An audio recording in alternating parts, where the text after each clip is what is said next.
इसमें कुछ क्वेश्चन बन सकते हैं, उसे मैं आपको बता रही हूँ। कविता और चिड़िया में क्या संबंध है? काव्यांश के आधार पर लिखिए।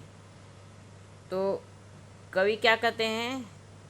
कवि के अनुसार कविता और चिड़िया दोनों ही उड़ती है। कविता कवि की कल्पना और भाव रूपी पंखों के सहारे, जबकि चिड़िया अपने शारीरिक अंग रूपी पंखों के सहारे। तो दोनों की उड़ान एक है ना।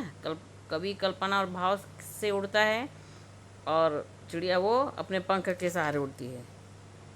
दूसरा क्वेश्चन इसमें बन सकता है, चिड़िया क्या जानती? कवि ने इस संदर्भ में कौन सी बात कही है?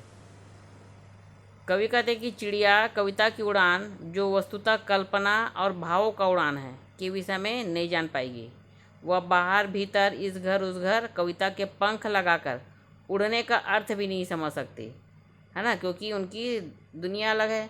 चिड़िया वो कल्पना कर सकती है क्या? नहीं, है ना। ईश्वर ने उसे पंख दिया, उसके बहाने वो उड़ती है पंख लगाकर, पर कविता की वो उड़ान नहीं समझ पाएगी। कविता की तीसरा क्वेश्चन बन सकता है इसमें, कविता की उड़ान और चिड़िया की उड़ान में क्या अंतर है? तो कविता की उड़ान सीमाहीन और अनंत होती है, क्योंकि कविता में मन, भाव और असीम कल्पनाओं के पंख लगाकर उड़ता है। जो कवि है अपने मन में भाव और कल्पनाओं के पंख लगाकर उड़ता है, जबकि चिड़िया के पंखों की एक निश्चित एवं सीमित सामर्थ्य होती है। छोटी चिड़िया कम उड़ेगी, जो और जिसके पंख है वो मजबूत होते हैं, ज़्यादा उड़ान भरेंगे, तो अपनी सामर्थ्य के अनुसार उड़ती है चिड़िया। चिड़िया एक निश्चित सीमा के बाद उड़ान भरने में असमर्थ होती है। दूसरी बात क्या बताई गई है कि चिड़िया सब जगह उड़ नहीं सकती है ना, जबकि कविता की उड़ान सभी जगहों पर हो सकती है। ये आपका क्वेश्चन बन सकता है। और कुछ क्वेश्चन बन सकते हैं इसमें, कविता रचने और फूल के खिलाने में क्या समानता है? कविता रचने और फूल के खिलाने में क्या समानता है? जैसे फूल है अपने पराग, मधु और सुगंध को लेकर खिलता है, उसी प्रकार कविता रचने वाला कवि अपने मन के भावों को अपनी कविता में पूरे भावावेग के साथ व्यक्त करता है। पूरी अपनी कल्पनाओं को उड़ेल देता है, वो मन के भावों को प्रकट कर देता है। कविता की सार्थकता मनोभाव को पूरी तरह व्यक्त करने में है ना।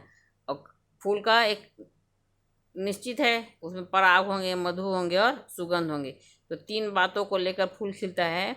पर जो कवि है वो रचनाओं में मन के भावों, कल्पना, पूरे भावावेग को लेकर और अनंत सीमा को लेकर चलता है। तीसरा और चौथा क्वेश्चन पूछ सकता है कि फूल किस प्रकार कविता से कम प्रभावशाली है? तो कवि कहता है कि खिलते तो दोनों हैं। कौन कौन खिलता है? फूल भी खिलते हैं और कविता भी खिलते हैं, लेकिन फूल जहाँ एक और खिलकर मुरझा जाते हैं, नष्ट हो जाते हैं, उनकी सीमा निश्चित है। वहीं कविता एक और खिलने अर्थात शब्दों के रूप में अभिव्यक्ति प्राप्त कर लेने के बाद निरंतर विकसित होती रहती है, वह कभी नष्ट नहीं होती है, अपितु समय के बीतने के साथ साथ और भी व्यापक अर्थ ग्रहण करके अमर एवं अमिट हो जाते हैं।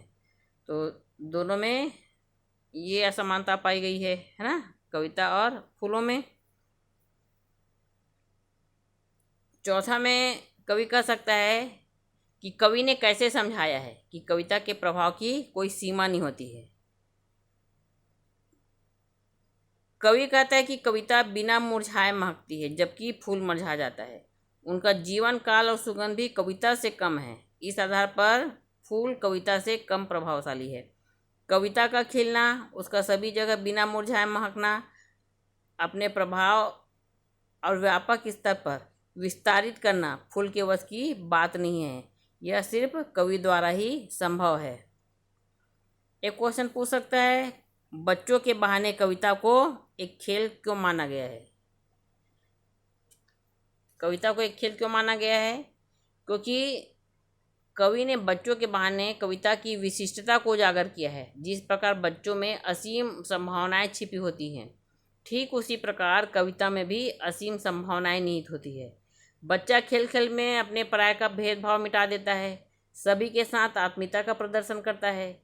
इसी प्रकार कविता भी किसी के साथ बिना भेदभाव किए अपनेपन के साथ, है ना, संदेश देती है। बच्चा क्या जानता है, वाक्यांश के आधार पर आपको बताना है। बच्चा सभी घरों को बाहर भीतर सबको एक कर देना जानता है। बच्चा अपने पराये में अंतर नहीं जानता, जो भी उसे स्नेह देता है उसके साथ वो आत्मीयता के साथ पेश आता है। इस प्रकार बच्चा मानवीयता के मार्मिकता को जानता है, दोनों में सबको चाहने और सबके लिए आत्मीय भाव प्रदर्शित करने के गुण विद्यमान हैं। एक क्वेश्चन कर सकता है, पूछ सकता है इसमें आपका, सब घर एक कर देने की माने को बच्चे और कविता के संदर्भ में स्पष्ट कीजिए। सब घर एक कर देने का माने का अर्थ होता है बच्चे के संदर्भ में। बच्चा जैसे अपना पराया का भेदभाव नहीं जानता है, एक सीमा में बंद कर नहीं रहना चाहता है, वह सबसे स्नेह करता है, वैसी कविता भी बच्चे की तरह होती है। वह भी सीमाहीन और सहज भाव से सबके लिए उपलब्ध होती है। इस प्रकार बच्चे और कविता सामाजिक और सार्वदेशिक हो जाते हैं। बिना भेदभाव किए दोनों में अंतर पाया गया है ना।